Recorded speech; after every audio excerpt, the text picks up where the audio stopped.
aslımda, Allah kanımda. Allah hasbi Rabbi cellallah, ma fi kalbi gayrullah.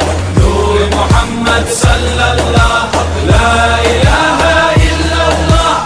Hasbi Rabbi cellallah, ma fi kalbi gayrullah. Nur Muhammed sallallah, la ilahe illallah. Bu benden bir davet, nefse ikamet, hem de tek çare Allah Allah.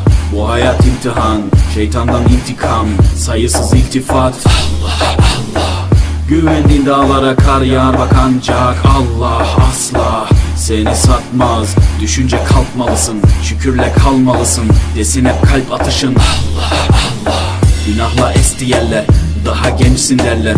Bu hayat basamakları, çürük merdivenler. Senden bir istirham, devamlı istiğfar, gereken irtibat.